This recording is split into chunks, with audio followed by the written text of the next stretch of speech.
the city of Neverwinter, a dwarf named Gundren Rockseeker asked you to bring a wagon load of provisions to the rough-and-tumble settlement of Phandelver, a couple days' travel southeast of the city.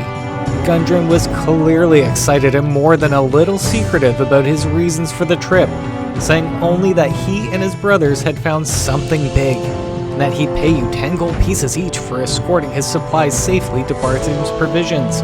The dwarf quickly then set out ahead of you on horse, along with a warrior escort named Sildar Hallwinter, claiming they had to arrive early to quote-unquote take care of the business.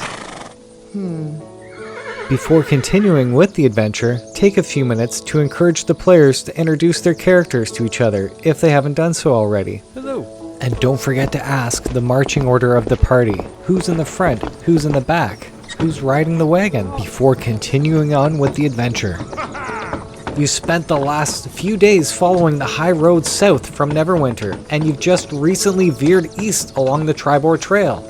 You've encountered no trouble so far, but this territory can be dangerous. Bandits and outlaws have been known to lurk along this trail. The wagon is packed full of an assortment of mining supplies and food. The total value of the cargo is 100 gold pieces. 2 oxen pull the wagon, and any character can drive it as long as they're holding the reins. You've been on the Tribor Trail for about half a day. As you come around a bend, you spot 2 dead horses sprawled about 50 feet ahead of you, blocking the path. Each has several black feathered arrows sticking out of it. The woods press close to the trail here, with a steep embankment and dense thickets on either side. Any character that approaches to make a closer investigation can identify the horses as belonging to Gundren Rockseeker and Sildar Hallwinter. The saddlebags have been looted, and nearby lies an empty leather map case, as well as something stirring in the bushes above. 4 goblins are hiding in the woods, 2 on each side of the road. They wait until someone approaches the bodies and then attack. Before anything else, you must see if the party is surprised by the Goblin Ambush. To do this, you must compare each character's passive wisdom perception score to the Goblin's d20 roll plus its stealth modifier of 6. If the character's number is lower than the Goblin's total roll, then that character is surprised and can't do anything the first round of combat. At the first opportunity, 2 goblins will rush at the party with melee attacks, while the other 2 will stay 30 feet away making ranged attacks. After the surprise round, then each character rolls for initiative as per normal by rolling the d20 and adding any applicable bonuses. Be sure to check out Chapter 9 in the basic rules on dndbeyond.com for free. When 3 of the 4 goblins are defeated, the last one will attempt to flee unless the party kills or captures and interrogates the goblin. And it can be persuaded to reveal that their leader, Klarg the Bugbear, has been hired by someone named the Black Spider to ambush the dwarf and take his belongings, and then deliver him to King Grawl at Cragmaw Castle. It insists the human companion is being held at the Eating Cave just 5 miles from here, and that it can direct our heroes to both locations. Or, once all the goblins are defeated, any investigation reveals that this location has been used to ambush travelers for quite some time now, and any character who succeeds on a DC 10 Wisdom Survival check will reveal about a dozen goblins and 2 human-sized bodies were just recently dragged from this ambush site. The party can easily tie up the oxen and cargo to one of the nearby trees in order to follow the goblin trail. Remember to ask the party to determine their marching order before proceeding, Allow me. even if it isn't applicable, as it will always add to the mystery. The trail leads 5 miles northeast and ends directly at Cragmaw Hideout, which is the location used to stash the stolen supplies. About 10 minutes down the trail, the party leader will automatically spot a snare trap with a passive wisdom perception score of 12 or higher. If their number is lower than 12, they must succeed on a DC 12 wisdom perception check to notice the trap. If they fail to notice it, they must roll again for a DC 10 dexterity saving throw. On failure, the character is suspended upside down 10 feet above the ground and is restrained. Help. If the character isn't carefully lowered down, they will take 1d6 bludgeoning damage from the fall. Another 10 minutes later is a camouflage pit that is 6 feet wide and 10 feet deep. Again, the party leader will automatically spot the pit with a passive wisdom perception score of 15 or higher. If their number is lower than 15, they must succeed on a DC 15 wisdom perception check to notice the trap. If they fail to notice it, they must roll again for a DC 10 dexterity saving throw. If they fail, they fall into the pit, dealing 1d6 bludgeoning damage. The pit is very easy to climb out, requiring no ability check. That's karma. After following the Goblin's Trail, you come across a large cave in a hillside 5 miles from the scene of the ambush. A shallow stream flows out of the cave mouth, which is screened by dense briar thickets. A narrow, dry path leads into the cave on the right-hand side of the stream. On the east side of the stream, flowing from the cave mouth, a small area in the briar thickets has been hollowed out to form a lookout post or blind, including a pair of goblins lurking there right now. If the party is talking too loudly or splashing through the water, those goblins will be alerted and surprise them with open fire with ranged attacks from behind those thickets. Taking half cover, the goblins gain +2 to armor class as they are much more difficult to hit.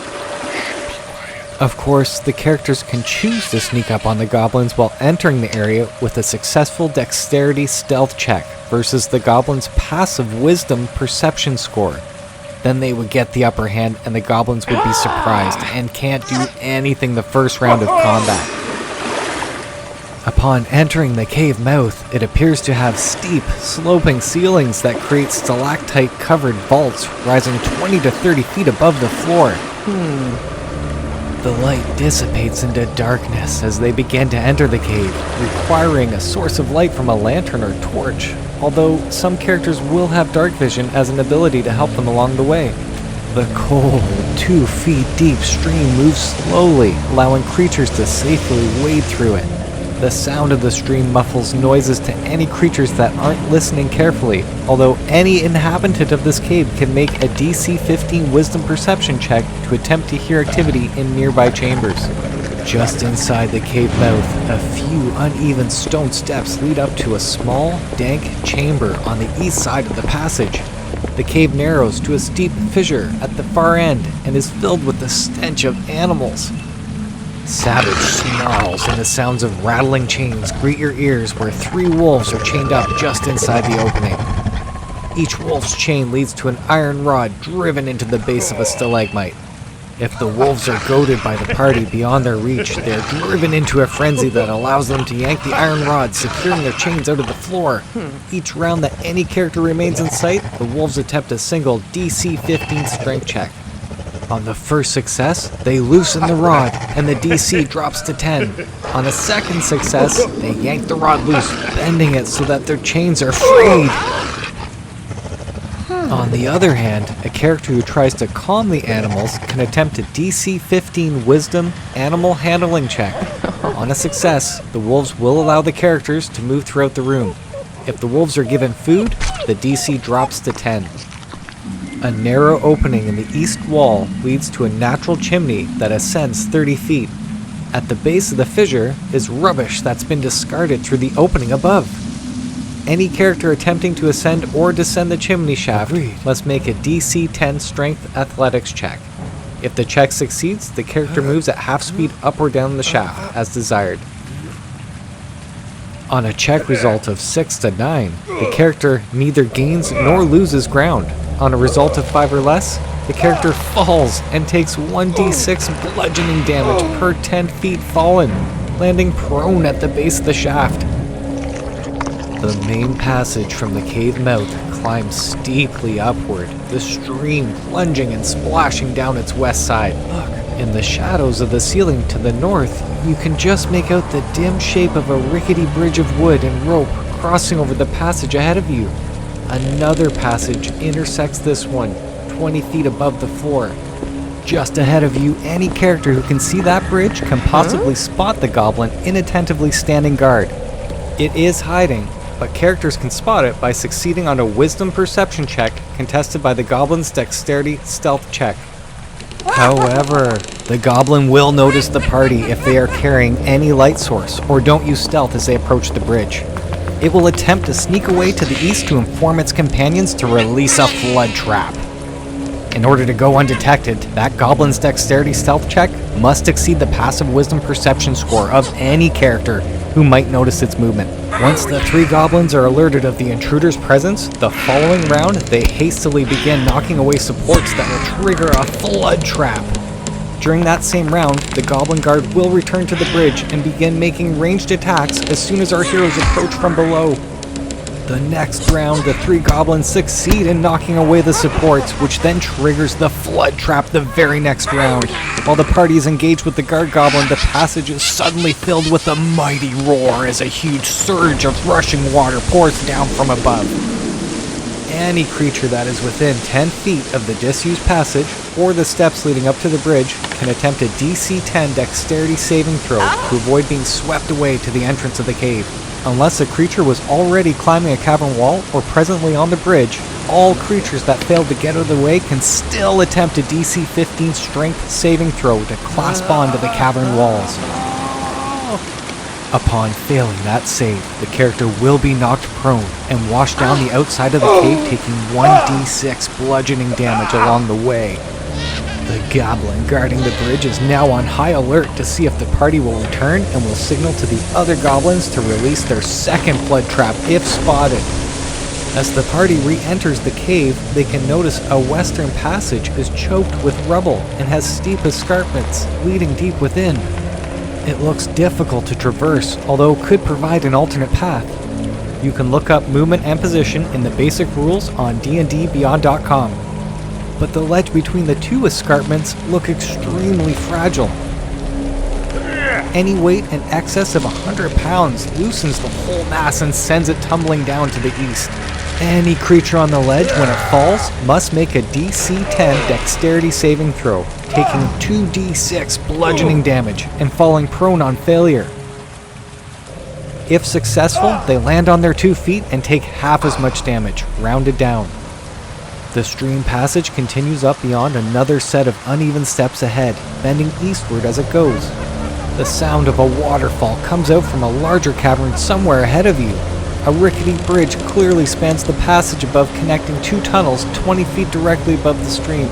It is possible to climb up the cavern walls from the lower passage to the bridge, but those high walls are rough and slick with spray, requiring a successful DC 15 Strength Athletics check. The bridge has an armor class of 5 and 10 hit points. If the bridge is reduced to 0 hit points, it collapses. Creatures on the collapsing bridge must succeed on a DC 10 dexterity saving throw or fall, taking 2d6 bludgeoning damage and landing prone. Those who succeed hold on to the bridge and can attempt a DC 10 Strength Athletics check to climb it. As they ascend the narrow stone staircase leading east, our party arrives at a cavern that is half filled with 2 large pools of water. A small waterfall high in the eastern wall feeds this pool, which drains out of the western end of the chamber to form the stream that flows out of the cave mouth below. Low fieldstone walls serve as dams holding the water in. A wide exit stands to the south, while 2 smaller passages lead west. The sound of the waterfall echoes throughout the entire cavern, making it difficult to hear anything. 3 goblins guard this cave, and are ready for action if they were already alerted earlier to trigger that flood trap. As soon as the fight breaks out, one of the goblins will attempt to escape to the south cave above in order to alert their leader of the intruders. Assuming our heroes are able to thwart the 3 goblins, they can then continue along the rickety wooden bridge and make their way through the tunnels that lead directly into the Goblin's Den. The Cragmaw Raiders, stationed in the hideout, use this area as a common room and barracks. This large cave is divided in half by a 10-foot high escarpment. A steep, natural staircase leads from the lower portion to the upper ledge. The air is hazy with the smoke of a cooking fire, and pungent from the smell of poorly cured hides and unwashed goblins. 5 goblins tend the cooking fire in the lower part of the cave near the entrance passage, while the leader, Yemek, with 12 hit points, rests in the upper southern part of the cave. This is where Sildar Hallwinter, the human warrior who escorted Gundren Rockseeker, is being held prisoner and is securely bound to the southern ledge of the cavern. After being brutally beaten and tormented, Sildar clings to life with just 1 hit point. Once combat ensues, if the goblin's leader Ymik sees that the characters are getting the upper hand, he quickly grabs Sildar and drags him over to the upper level of the cavern, holding him over to the edge while shouting, "Truce, or this human dies!" Ymik hates their boss Clark and wants the party to kill the bugbear so that he can become their tribe's new leader. Quite simply, Ymik offers Sildar's life in exchange for the bugbear's head, which Sildar groggily tries to warn the party not to trust the goblin. In the end, Sildar is correct, as Ymik will still force the party to pay a rich ransom even after killing the bugbear. If the characters refuse to parley with Ymik, he will push Sildar off the ledge and immediately fight the party. Sildar must then take 1d6 bludgeoning damage, reducing his hit points to 0, but quick-acting members can stabilize him before he dies. Be sure to see damage and healing in the basic rules. Once our heroes have dealt with the goblins and rescue Sildar, they will discover that Ymik carries a pouch containing 3 gold teeth worth 1 gold piece each and 15 silver pieces. Sildar Hallwinter is a kind-hearted human male of nearly 50 years who holds a place of honor in the famous Griffin Cavalry of the great city of Waterdeep. He is an agent of the Lord's Alliance, and his role is to ensure the safety of cities and other settlements by proactively eliminating threats by any means, while bringing honor and glory to their leaders and homelands. Sildar is grateful for being rescued and now entrusts our heroes with 4 pieces of useful information. First, the Rockseeker brothers recently located the entrance to the long-lost Wave Echo Cave, where human spellcasters allied themselves with the dwarves and gnomes to create the Forge of Spells. Historically known for its ability to craft magic items, eventually a powerful force of orcs reinforced by evil mercenary wizards attacked Wave Echo Cave to seize its treasures. The devastating spell battle destroyed much of the cavern, and the location of Wave Echo Cave was lost until now. The second thing that Sildar shares with you is that he overheard from the goblins that Clark, the bugbear, had orders to waylay Gundren, and that the Black Spider sent word that the dwarf was to be brought to him. But Sildar doesn't know who the Black Spider is.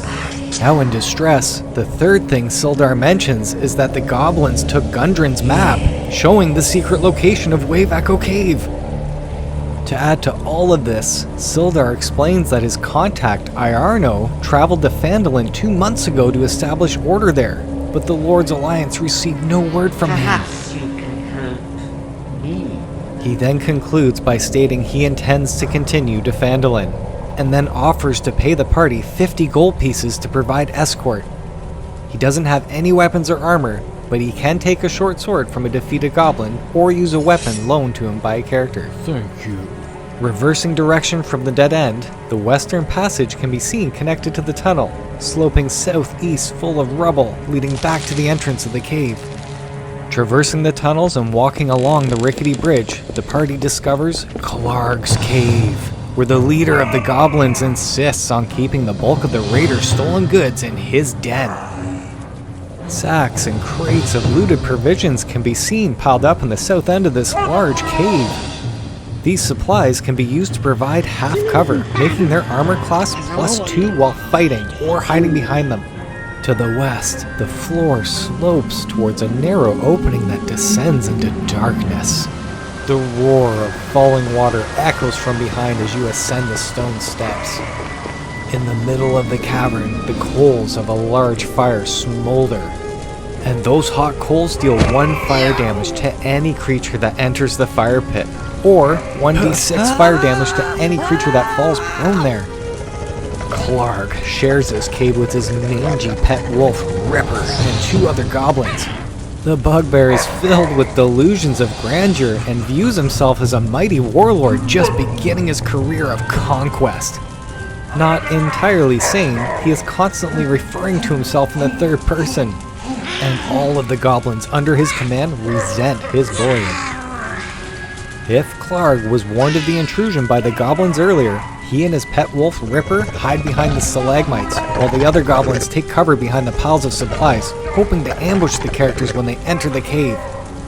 However, if Clarg and company have not been warned by the goblins of the party's presence, then the characters have a good chance to surprise them from Twin Pools Cave or from the 30-foot chimney leading down into the kennel.